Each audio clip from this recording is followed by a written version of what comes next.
Meanwhile आज अभी तक जहाँ तक हमने कवर कर लिया उसमें अगर कोई कंफ्यूजन है, कोई क्यूरियस हो, यू कैन आस्क.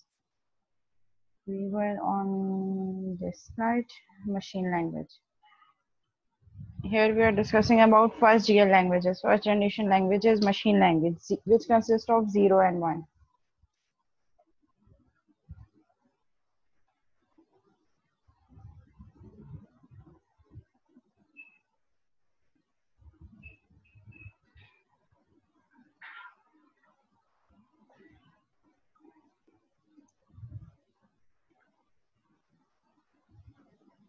देखो ये काम बैक एंड पे आपका कंपाइलर, जो भी प्रोग्रामिंग लैंग्वेज आप यूज कर रहे हैं उसका बैक एंड पे कोई ना कोई कंपाइलर या इंटरप्रेटर चल रहा होगा.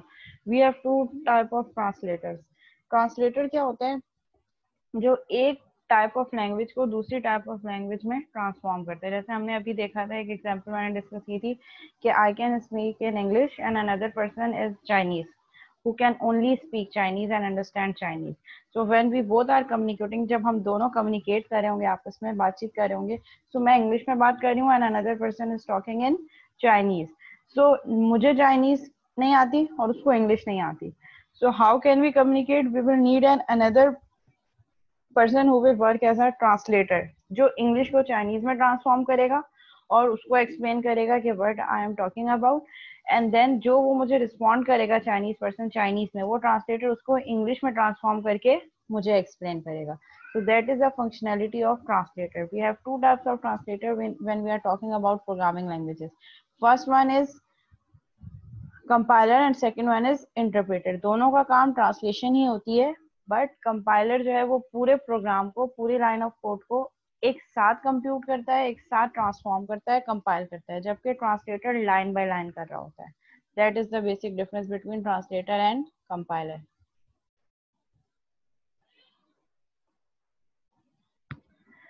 ठीक है. And when we are talking about machine language, we have two components of machine language, operation code and operands. Operation code, जो ऑपरेशन आपने परफॉर्म करवाना है, such as addition, subtraction, multiplication, division, load करवाना है, स्टोर करवाना है, save करवाना है, ये सारी चीजें ऑपरेशन कोड है.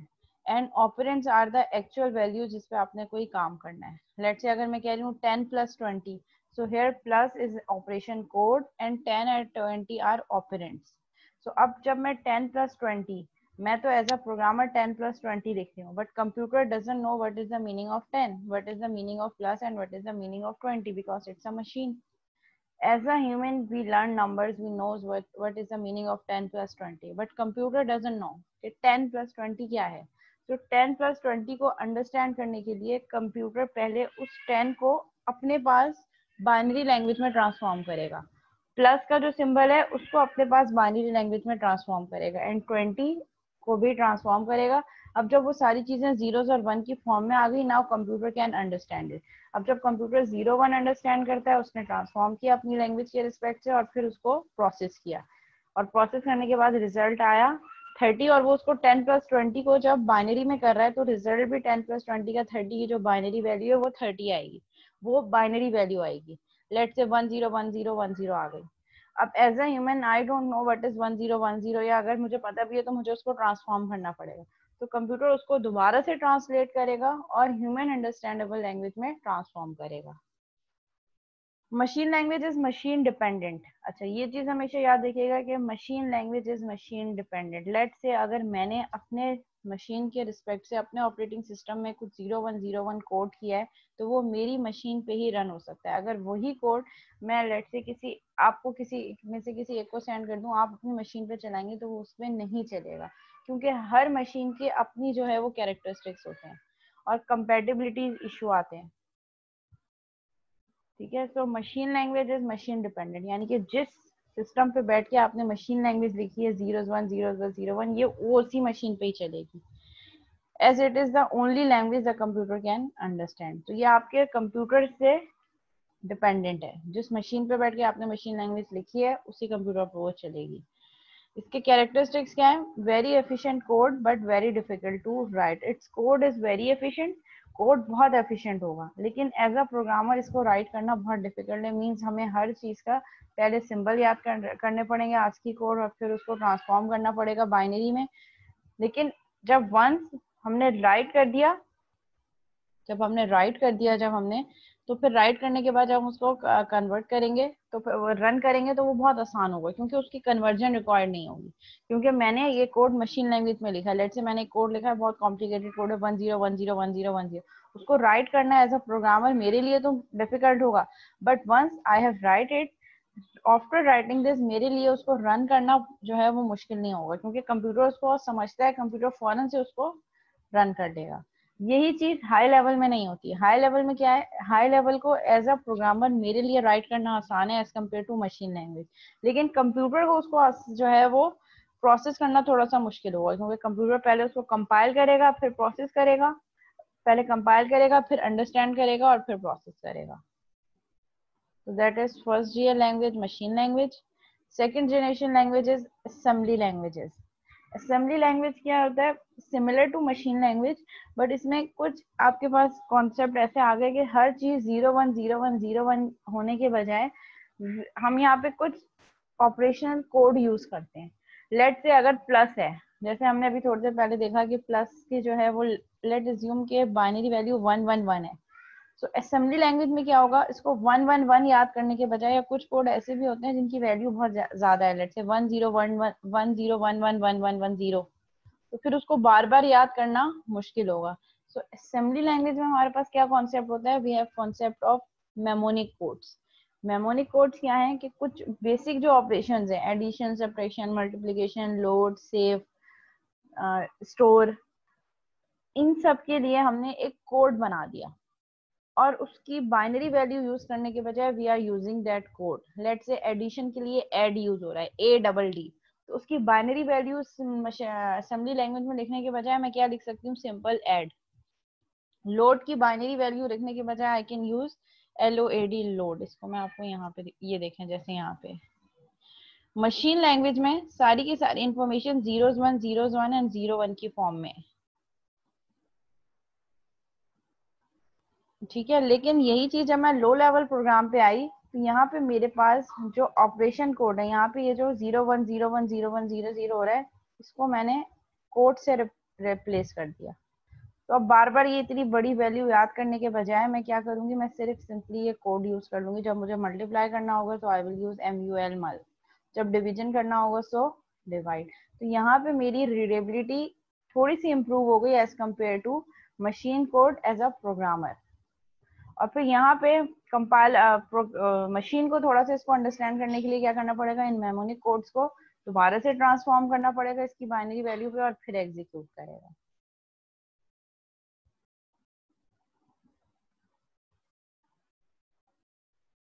ठीक है, हम ये सेकंड जनरेशन पढ़ रहे हैं, that was the first generation. And अभी जो हम पढ़ रहे हैं low level programs, assembly programs are second GL, second generation language.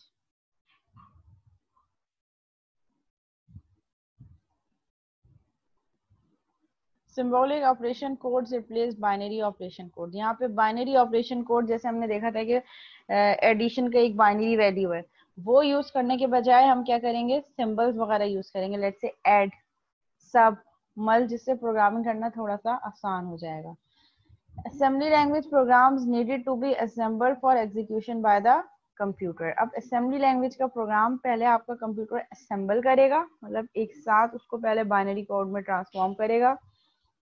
Each assembly language instruction is translated into one machine language instruction. हर जो instruction mean her line of code, her line of code जो आप assembly language में लिखेंगे वो किसके equivalent translate होगी, one machine language के instruction के, 1-to-1 mapping होगी। Very efficient code and easier to write। जी हुसैन, मोहम्मद हुसैन, कोई क्वेश्चन है?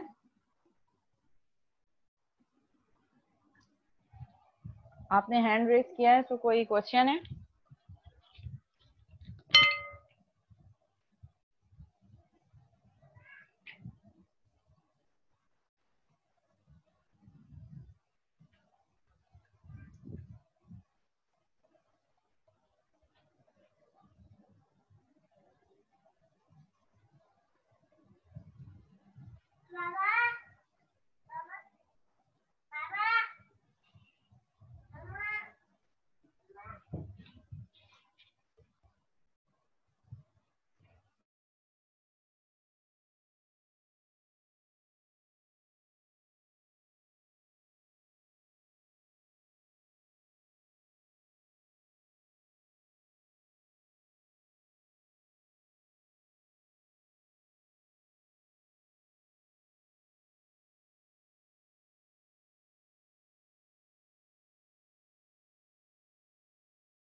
जी, as a programmer assembly language को भी अंडरस्टैंड करना थोड़ा सा डिफिकल्ट है, but it's better than machine language. वहाँ तो सारी चीजें 0 1 0 1 0 1 हो गए।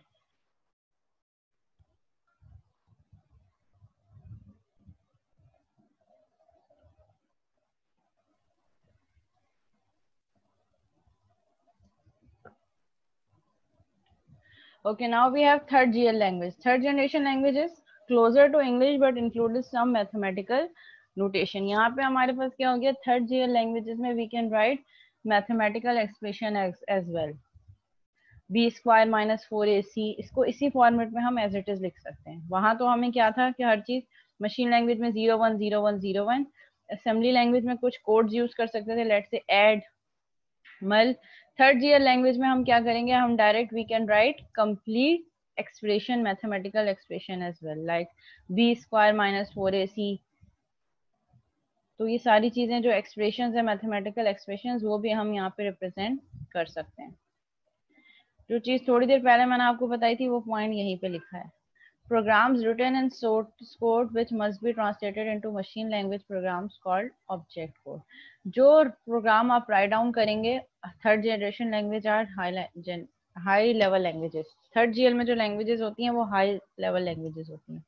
तो यहाँ पे जो हम प्रोग्राम राइट डाउन करते हैं वो सोर्स कोड होता है, और that source code should be translated into machine language program, जो कि हमारा ऑब्जेक्ट कोड होगा। ये मैंने इससे पहले वाले सेशन में आपको बताया था। GUW बेसिक जो है वो थर्ड जीएल है,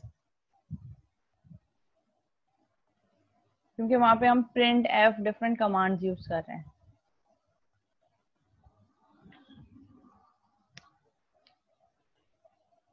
The translation of source code to object codes is accomplished by a machine language system program called a compiler. और source code यानी कि जो आपकी हाई लेवल लैंग्वेज है उसको मशीन लैंग्वेज में ट्रांसफॉर्म करने का काम कौन कर रहा होता है, a program called compiler. Compiler जो है वो आपके प्रोग्राम को मशीन लैंग्वेज में ट्रांसफॉर्म करेगा। Alternative to compilation is interpretation. ठीक है, मैंने आपको बताया कि दो हम प्रोग्राम्स यूज कर सकते हैं ट्रांसफॉर्मेशन के लिए, इंटरप्रिटेशन के लिए, कंपाइलर और इंटरप्रेटर।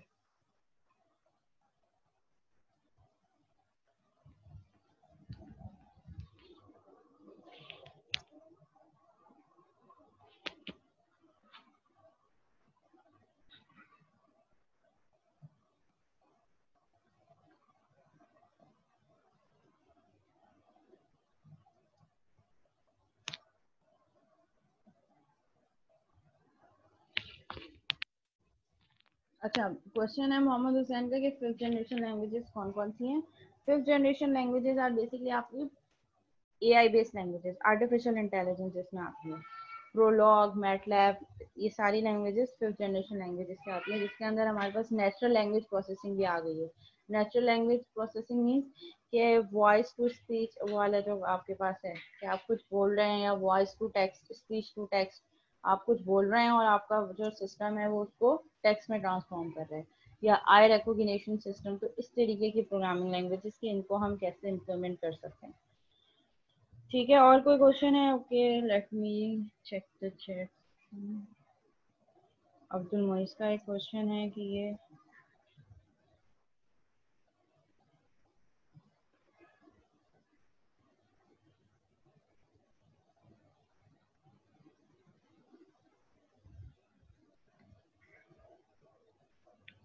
हाँ बेसिकली ये जो है,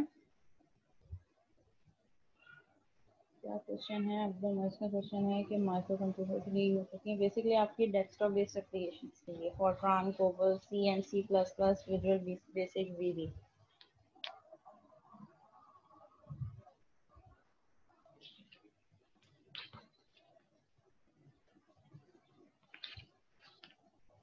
ओके जी, fourth generation languages. Fourth generation language are basically substitute for third GL language. Third GL languages की कुछ लिमिटेशंस थी, कुछ प्रॉब्लम्स थी, जिनको ओवरकम किया फोर्थ जनरेशन लैंग्वेजेस में। लेट्स से कि हमारे पास यूजर इंटरफेस आ गया, उन्हीं लैंग्वेज को हमने थोड़ा सा मॉडिफाई कर दिया। इसकी एग्जांपल मैं आपको ऐसे देती हूँ। लेट्स से आज से कोई 10 साल पहले, मे बी 2009 में, जब मैंने BScs ज्वाइन किया था, तब हम वेबसाइट डिजाइन करने के लिए HTML पढ़ रहे थे। और HTML हम कैसे पढ़ रहे थे, हमारे पास कोई ड्रीम वीवर का कोई सॉफ्टवेयर पे हमने काम नहीं किया था। हमने नोटपैड पे जाके सारे टेक्स्ट को वन बाय वन सारे टाइप किए, HTML पे जाके उस फाइल को .html की एक्सटेंशन से हमने सेव किया और उसके बाद फिर उसको ब्राउजर पे रन करके देखा। सिमिलरली जब हमने जावा पढ़ी थर्ड सेमेस्टर में आके, तो थर्ड सेमेस्टर में जावा पढ़ने के लिए नेटबीन्स का सॉफ्टवेयर यूज करने से पहले, नेटबीन्स एक सॉफ्टवेयर, एक IDE है जिससे हम जावा के प्रोग्राम्स राइट डाउन करते हैं। तो हमने डायरेक्ट IDE पे काम करने से पहले पहले हमने नोटपैड पे जावा के पूरे प्रोग्राम्स राइट डाउन किए। अब प्रोग्राम राइट डाउन करने के लिए पहले तो हमने बेसिक प्रोग्राम जैसे कैलकुलेटर की एप्लीकेशन बेसिक प्रोग्राम्स बनाए, फिर हमने उसमें यूजर इंटरफेस बनाए। यूजर इंटरफेस मीन्स कि जैसे मैं प्रोग्राम को रन करूं, मेरे पास एक फॉर्म ओपन हो और उस फॉर्म पे मेरे पास वो यूजर नेम पासवर्ड पूछे और एक बटन हो लॉगिन का। मैं जैसे ही लॉगिन पे क्लिक करूं, अगर यूजर नेम और पासवर्ड ठीक हो तो वो मुझे आगे ले जाए, जैसे यूजली हमारे डेस्कटॉप बेस्ड एप्लीकेशन में होता है, वेब बेस्ड एप्लीकेशन में भी होता है लॉगिन फॉर्म। तो इस तरीके से हमने जो फॉर्म्स बनाए, फिर हमारे कुछ टास्क थे, लेट से कुछ जैसे ही मैं प्रोग्राम को रन करूं तो कुछ स्टार्स थे। अब मैं उन स्टार को ऊपर की तरफ, मतलब माउस प्रेस करके ऊपर की तरफ ड्रैग करूं तो वो ऊपर चला जाए, और इवन मैं अगर अपने कीबोर्ड से लेफ्ट कर्सर की प्रेस करूं तो वो जो स्टार है वो लेफ्ट पे मूव हो, राइट पे मूव हो। ये काम करने के लिए हमने कुछ 200 लाइन ऑफ कोड लिखनी पड़ी। ऐसा क्यों किया? क्योंकि हम नोटपैड पे काम कर रहे थे, वहां पे हमारे पास ड्रैग एंड ड्रॉप कंट्रोल नहीं थे। ड्रैग एंड ड्रॉप कंट्रोल नहीं थे, तो हमने नोटपैड पे सारी की सारी चीज कोड की। इवन जब हम एक बटन को सिर्फ शो करवाने के लिए ही मैंने 7 to 8 लाइंस ऑफ कोड लिखी, कि पहले बटन को इम्पोर्ट करो, फिर उसके बाद उसमें ये टेक्स्ट हो, उसकी पोजीशन ये हो, उसकी विड्थ ये हो, उसका साइज ये हो। ठीक है, ये चीज हो रही थी थर्ड GL लैंग्वेजेस में, कि हम हर चीज खुद से हमें टाइप करनी पड़ रही थी। फिर ये चीज रिक्वायरमेंट हुई कि एप्लीकेशन सॉफ्टवेयर का यूजेज बहुत बढ़ रहा है और बहुत ज्यादा जो है, और बहुत रैपिडली जो है वो एप्लीकेशन सॉफ्टवेयर बन रहे हैं। तो जब बहुत रैपिडली बन रहे हैं और हम प्रोग्रामर को फैसिलिटेट नहीं कर रहे, और इवन एक बटन को सिर्फ दिखाने के लिए ही प्रोग्रामर को 8 to 10 लाइंस ऑफ कोड लिखना पड़ रहा है, तो क्यों ना हम कुछ चीजों को ऑटोमेट कर दें। ऑटोमेट कर दें मतलब कि बहुत सारी चीजें ऐसी हों जो हमें उसको कोड ना करना पड़े। ड्रैग एंड ड्रॉप का नाम आपने सुना होगा, drag and drop control, like MS word पे। MS वर्ड पे क्या होता है, आपने टेक्स्ट लिखा, कंट्रोल ए सिलेक्ट किया, उसके बाद आपके पास मल्टीपल ऑप्शंस आ रहे हैं, आप मल्टीपल ऑप्शंस उसका साइज चेंज कर सकते हैं, कलर चेंज कर सकते हैं। इसी तरह यही चीज ड्रीम व्यूवर पे भी है, बहुत सारी चीजें आपकी ड्रैग एंड ड्रॉप कंट्रोल्स हैं। फिर हमने पहले नोटपैड पे वो सारा काम किया जावा का, ताकि हमें अंडरस्टैंडिंग हो जाए कि एक्चुअली हम बटन को कैसे क्रिएट कर सकते हैं। लेकिन जब हमने बटन को क्रिएट करना शुरू कर दिया, सब चीजें कर ली, वो एप्लीकेशन नोटपैड पे रन करके देखी, सब रन हो गई, उसके बाद फिर हमें फ्लेवर आया नेटबीन्स का। नेटबीन्स ने तो काम आसान कर दिया। काम आसान कर दिया किस तरीके से? We have just drag and drop controls. Form design करने के लिए मुझे text box, text fields, button, images, pictures डालने के लिए मुझे बैकएंड पे कोड नहीं करना पड़ रहा। मुझे सिर्फ वो चीजें व्यू आ रही हैं साइड पैनल पे, मैं उसको वहां से उठा रही हूँ, ड्रैग और ड्रॉप कर रही हूँ अपने फॉर्म पे। इसी तरह विंडोज में भी ये मेन्यू का कॉन्सेप्ट जो है, इससे पहले जब आप इस बिल्कुल और बेसिक एग्जांपल में मैं जाती हूँ, कि जब हमारे पास ऑपरेटिंग सिस्टम यूज होता था डॉस का, शायद आपने नाम सुना, और डेस्क ऑपरेटिंग सिस्टम के नाम से एक ऑपरेटिंग सिस्टम, उसके बाद फिर विंडोज का कॉन्सेप्ट आया। विंडोज में भी पहले ये होता था कि ये मेन्यूज नहीं बने हुए होते थे, कि जो हमारे पास फोल्डर्स भी हो रहे हैं, फोल्डर को क्लिक करने पर हम माउस यूज करके क्लिक कर रहे हैं तो सारे ऑप्शंस आ रहे हैं, ओपन, एडिट, रीनेम। बल्कि क्या होता था, सिर्फ जैसे ही सिस्टम ऑन हुआ एक ब्लैक स्क्रीन होती थी जिसको हम कमांड प्रॉम्प्ट कहते हैं, या कंसोल कह रहे हैं, कमांड प्रॉम्प्ट। सारी की सारी इंस्ट्रक्शंस आपको वहीं लिखनी पड़ती थी। इवन आपको कोई फोल्डर ओपन करना होता था तो ओपन की कमांड आप लिखते थे, फोल्डर का नाम, ईच एंड एवरीथिंग, डायरेक्टरी का नाम, वो आपको ओपन कर देता था। मतलब you can not interact directly with the system, आप कमांड्स के थ्रू कम्युनिकेट कर रहे थे। फिर इश्यू यह है कि नहीं, ये बहुत मुश्किल है इस तरीके से काम करना, इसके लिए आपको बहुत टेक्निकल एक्सपर्टीज होनी चाहिए, और हर कोई बहुत आसानी से इस पे काम नहीं कर सकता था। You have to learn the statements as well, उनको याद करना पड़ रहा, डायरेक्टरी के नाम याद करना, फोल्डर्स के नाम याद करना। तो उससे बेटर ये नहीं है कि हमारे पास एक GUI है। GUI means graphical user interface, जो हम विंडोज में यूज कर रहे हैं। सिंपली हमारे पास फोल्डर्स हैं, हम उनको क्लिक कर रहे हैं, ओपन कर रहे हैं, मल्टीपल ऑपरेशन थ्रू माउस हम एक्सेस कर रहे हैं, ताकि हमारे पास क्या हो, हमारे पास टाइपिंग कम से कम हो, हम बस क्लिकिंग क्लिकिंग क्लिकिंग पे काम कर सकें।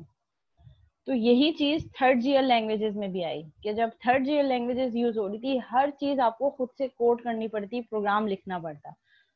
तो थर्ड जो है फिर ये चीज माइंड में आई कि क्यों ना हम लैंग्वेजेस को, प्रोग्रामिंग लैंग्वेजेस को इस तरीके से मॉडिफाई करें कि हमारे पास हर चीज जो है वो हमें स्क्रैच से ना करनी पड़े। कुछ चीजें ऐसी हों कि हम ड्रैग एंड ड्रॉप करें और बैक एंड पे कोड खुद से जनरेट हो जाए। ऐसा नहीं होगा कि अब जब ड्रैग एंड ड्रॉप आ गया तो कोड नहीं होगा, कोड तो अब भी आएगा, लेकिन बटन को ड्रैग करना या बटन क्रिएट करना, उसका कोड तो आपको नेट से भी मिल सकता है। तो उसके लिए मुझे अलग से लिखना क्यों पड़े उसको, मैं जस्ट ड्रैग एंड ड्रॉप करूं, ऑटोमेटिकली खुद से कोड जनरेट हो जाए। So that is the difference between third GL and fourth generation language. A high level languages that requires fewer instruction to accomplish a task than a third generation language. यहाँ पे आपके पास कम instructions में वही काम हो रहा है जो आप थर्ड जनरेशन लैंग्वेज में, जो काम आप 100 लाइन ऑफ कोड से कर रहे थे थर्ड जीएल लैंग्वेज में, वही काम फोर्थ जीएल लैंग्वेज में आप 25 to 30 लाइन ऑफ कोड में कंप्लीट कर सकते हैं। So that is the main objective behind fourth generation languages, जिसमें हमारे पास यूजर इंटरफेस का कॉन्सेप्ट आया और यहाँ पे हमारे पास डेटाबेसेस का कॉन्सेप्ट आया कि you can use database with your application as well. पहले क्या होता था, नोटपैड से कनेक्ट कर करके आप काम कर रहे थे। अब नोटपैड पे देखें, अगर कोई फाइल हो और एक्सेल पे एक फाइल हो, तो दोनों में से कौन ज्यादा बेटर होगी? क्योंकि एक्सेल में तो पूरे पूरे टेबल्स बने हुए हैं, नोटपैड पे आप टेबल कैसे बनाएंगे? नोटपैड पे आप हेडिंग कैसे शो करेंगे कि that is the heading, let's say student ID, student name, और उसके अंदर अगर 50 एंट्रीज हैं तो वो सारी उसकी सब हेडिंग्स हैं। ये काम आप नोटपैड पे करना डिफिकल्ट होगा एज कम्पेयर टू एक्सेल। फिर एक्सेल के बाद आपके पास एसक्यूएल सर्वर।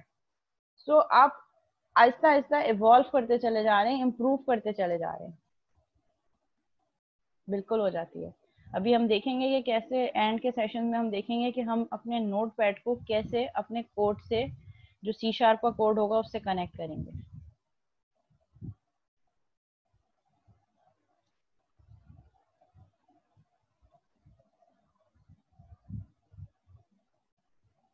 HTML को हम कहें तो थर्ड जीएल लैंग्वेज ही कहेंगे।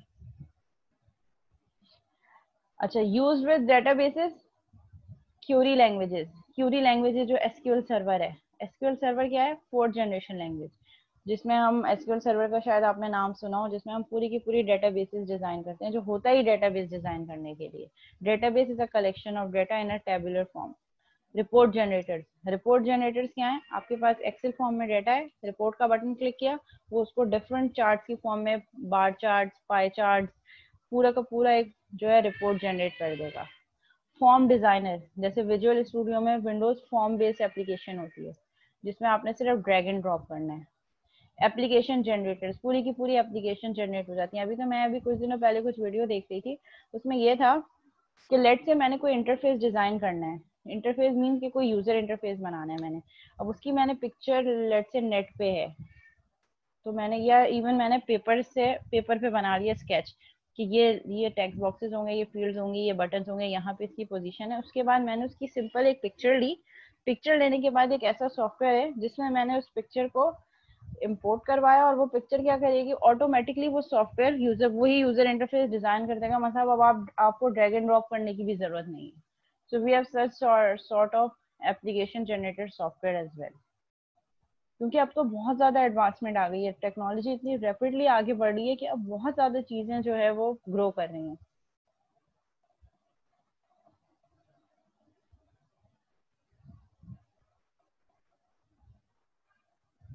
Then we have fifth generation language. Fifth generation language declarative language, जिसमें हमारे पास, मैंने आपको बताया था कि Prolog based on mathematical logic, rule और कंस्ट्रेंट बेस्ड, जिसमें हम डिफरेंट रूल्स लगा के काम कर सकते हैं। Everything is a function, work like a function. तो फिफ्थ जनरेशन लैंग्वेजेस में हमारे पास डिफरेंट इमेज प्रोसेसिंग के लिए जो लैंग्वेजेस यूज हो रही हैं, प्रोलॉग यूज हो गई, मैटलैब यूज हो गई, जिसमें हम इमेज प्रोसेसिंग कर सकते हैं, इमेज को फिल्टर कर सकते हैं, एजेस फाइंड आउट कर सकते हैं। ये जो हम फेस रिकॉग्निशन सिस्टम्स डिजाइन करें, तो उसके लिए, उनको डिजाइन करने के लिए we can use fifth generation languages, कि किस तरीके से एक पिक्चर की इमेज ली, लेट से मेरा फेस है, उसका इमेज लिया, उसके बाद उसके डिफरेंट पैटर्न्स बनाए, उस पर डिफरेंट एल्गोरिथम्स लगाए। तो ये सब चीजें हमारे पास क्या होंगी, फिफ्थ जनरेशन लैंग्वेजेस के अंदर आ रही है। Face recognition system, eye recognition system, voice speech recognition system, तो ये इन टाइप की लैंग्वेजेस प्रोलॉग, मैटलैब, इनके थ्रू हम क्रिएट कर सकते हैं। जी काशान, कोई क्वेश्चन है? Kashan Ahmad.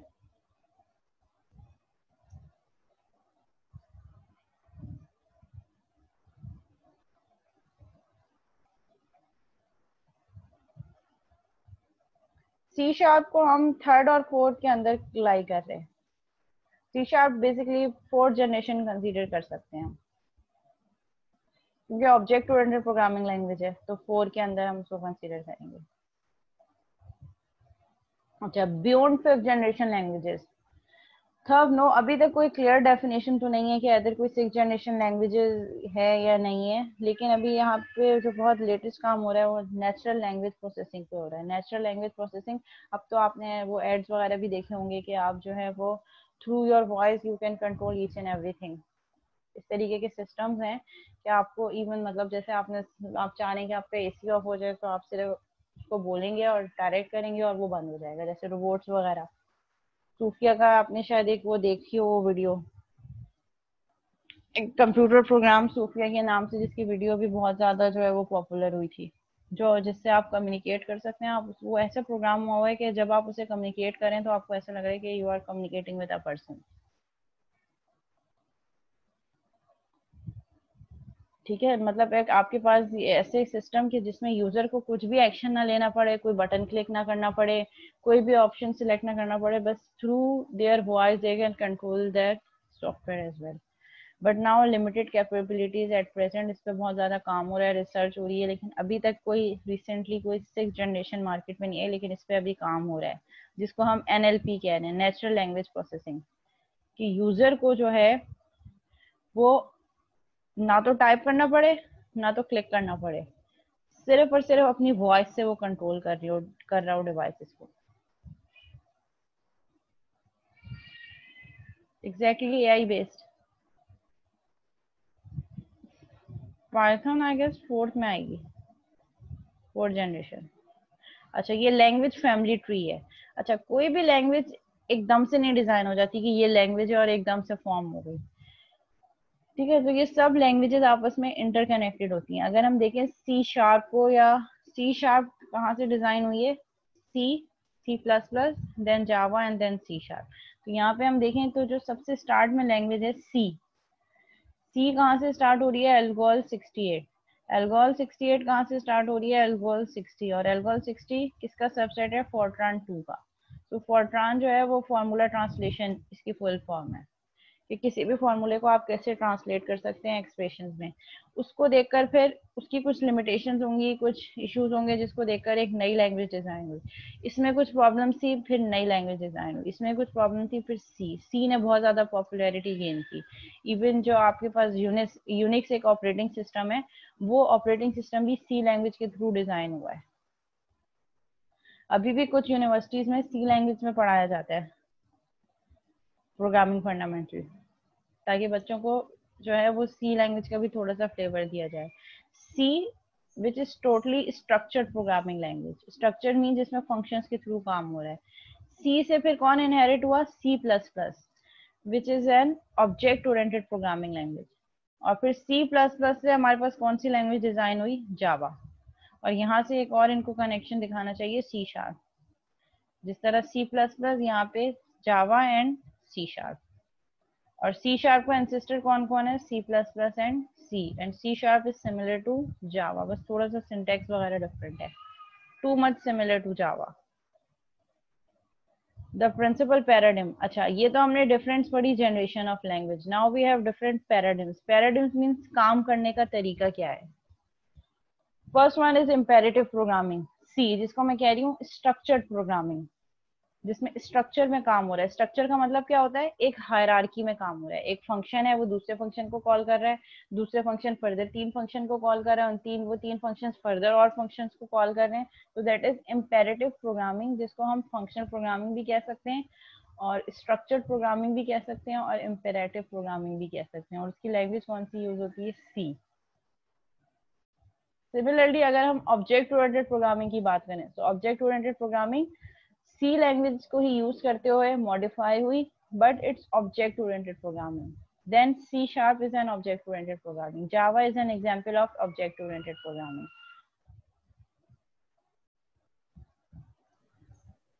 And then logical declarative programming में Prolog. ठीक है, Prolog जो है वो हमारे पास किस टाइप की लैंग्वेज है जिसमें हम लॉजिक डिक्लेयर करते हैं. वहां पे ऐसे जो है हम रिलेशनशिप बता रहे होते हैं कि डिफरेंट कंपोनेंट्स के आपस में रिलेशनशिप क्या है. और फंक्शनल एप्लीकेटिव प्रोग्रामिंग हमारे पास लिस्ट आती है जिसमें एप्लीकेटिव प्रोग्रामिंग मीन्स कि वो पूरी की पूरी एप्लीकेशन पे किस तरीके से हम काम कर सकते हैं. ठीक है, two broad groups of programming languages are traditional programming languages जिसमें we have sequence of instructions, first, second and some third generation languages इसके अंदर आती हैं traditional programming language. Object oriented languages में क्या होता है हमारे पास, rather than following sequence of instructions we are using object concept of object here. Means यहाँ पे हम रियल वर्ल्ड ऑब्जेक्ट्स पे काम कर रहे हैं. ऑब्जेक्ट ओरिएंटेड प्रोग्रामिंग में जो रियल वर्ल्ड ऑब्जेक्ट्स होंगे हम इस पे काम करेंगे. इसका जो आप लोग नेक्स्ट कोर्स पढ़ेंगे इंशाल्लाह पीएफ के बाद, उसमें आप देखेंगे कि ऑब्जेक्ट ओरिएंटेड लैंग्वेजेस काम तो C# पे ही हम करेंगे, पीएफ में भी और ऊप में भी, ऑब्जेक्ट ओरिएंटेड प्रोग्रामिंग में. लेकिन अभी हम C# को यूज कर रहे हैं as a traditional programming language और स्ट्रक्चर्ड लैंग्वेज. सॉर्ट ऑफ आगे जाके कहीं हम ऑब्जेक्ट्स वगैरह बनाएंगे जहाँ जरूरत होगी, बट वहां पे हम उसको क्लासेस और ऑब्जेक्ट्स की टर्म में नहीं डिटरमाइन कर रहे होंगे. जब आप ऑब्जेक्ट ओरिएंटेड प्रोग्रामिंग पढ़ेंगे वहां पे आप देखेंगे कि किस तरीके से ऑब्जेक्ट्स क्रिएट हो रहे हैं और कैसे डिफरेंट क्लासेस बन रही हैं.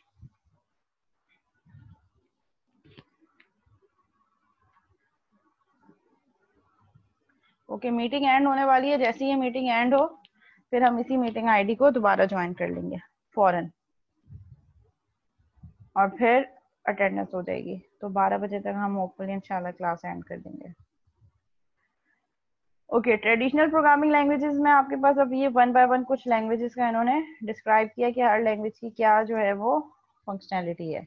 सबसे पहले Fortran, formula translation, developed at IBM in the mid 1950s. 1950s में डेवलप की आईबीएम ने.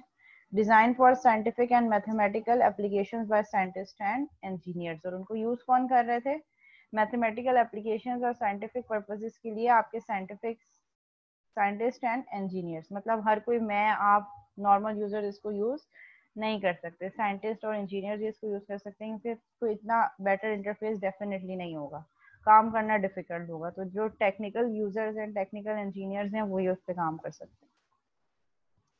Then next, COBOL, common business oriented language developed in 1959, designed to be common to many different computers, typically used for business applications. जो business applications होती हैं, B2B, business to business applications होती हैं, उनके लिए COBOL use होता है. different companies उसमें employee management, payment module, वो सारी चीजें पे काम करने के लिए COBOL यूज होती थी उस टाइम पे. Then basic, Beginner's all-purpose symbolic instruction code developed at Dartmouth College in mid 1960s. Developed as a symbol. अच्छा, बेसिक को हम कंसीडर कर रहे हैं as a third GL language, जो कि बिल्कुल बेसिक प्रोग्रामिंग लैंग्वेज है जो हम बच्चों को प्रोग्रामिंग इंस्ट्रक्शन से थोड़ा सा फेमिलियर करवाने के लिए यूज करवाते हैं. मैं जब 9th क्लास में थी तो मैंने बेसिक पे काम किया था. Developed as a simple language for students to write programs with which they could interact through terminal.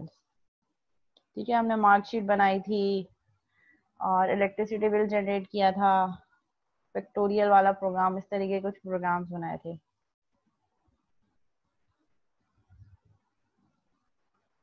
C, developed by Bell laboratories in the early 1970s. 1970s पे सी जो है वो डेवलप हुई.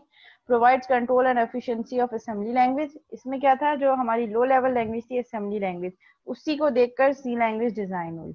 और क्या है, कौन सी लैंग्वेज है, आपकी थर्ड जीएल लैंग्वेज है.